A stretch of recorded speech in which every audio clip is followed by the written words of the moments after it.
Well, are you looking for a fresh start to your career? There are a few things to keep in mind whether you're looking to change roles or venture out on your own. I spoke with job expert Andy Challenger earlier this week about the top employment trends in the new year.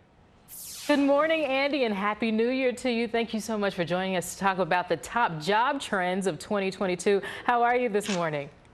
I'm doing well. Thanks so much for having me. Excellent. So, Andy, we're going to start with number one, and that's remote workers. Tell us about that.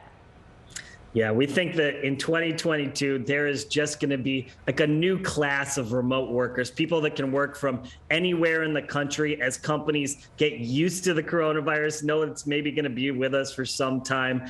They're just making some jobs permanently remote. Yeah, and as the Omicron variant continues to spread, this is probably going to become even more common. All right, so let's talk about number two, and that's quitting your job. Explain that. Yeah, this is a trend that's continuing from 2021.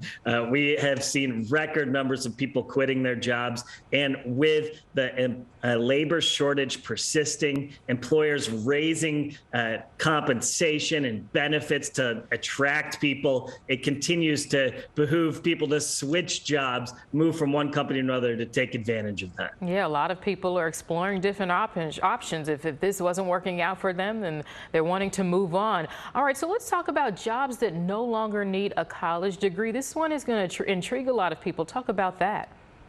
Yeah, as I talk to companies, they're going back and looking at every job that they have within their organization and saying, do we really need this high of a qualification for this role, especially at a time when it's so hard to find employees? And lots of them are finding that lots of jobs don't need that qualification. So they're reorganizing the position to allow lots of different people to apply to them. Very nice. I like that one. I also love this one, employers focusing on hiring women.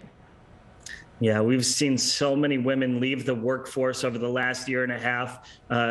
Lots of working mothers in particular have left the workforce, and smart employers are figuring out ways to attract them back into their workplace, whether that means some sort of hybrid schedule where they can work at home some days a week and at the office other days of the week, or extra benefits like childcare. They're working really hard to attract women back into their companies. Yeah, I can think about at least three people in my circle, women who they actually became stay-at-home moms, and they're looking to explore the workforce again in 2022, but they definitely took a break in 2021 because it was just so much going on. So we'll see if employers are able to attract women like them.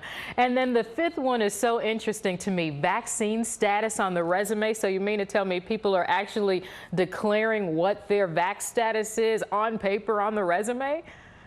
Yeah, we're starting to see that as companies put into their mandates in January that all employees must have the vaccine. They're going to have to start asking about it in the interview process. And it's a little bit of a touchy question. Lots of HR people that are doing the hiring don't really want to ask it. So smart candidates that have the vaccine are going to put their status on their resume to just get past that awkward question and move on to the hiring process. Wow, so you really think that's going to set people apart from the rest if they put that on there, huh? Yeah, I mean, you're looking for any little advantage you can as a job seeker, and that's one thing that just makes the person who's hiring you's job a little bit easier. Yeah, and a funny nugget, too, I heard that the same thing is true for online dating, that people are actually putting their vax statuses on their online profile, so this is very similar to that. Andy, thank you so much for your insight. We always appreciate you, and very important and interesting facts you have for the trends. And you can read more about what's trending in the job market on our website, abc7chicago.com, and our ABC7 Chicago News app. Hey, if you like that video, be sure to subscribe to our ABC7 Chicago YouTube channel.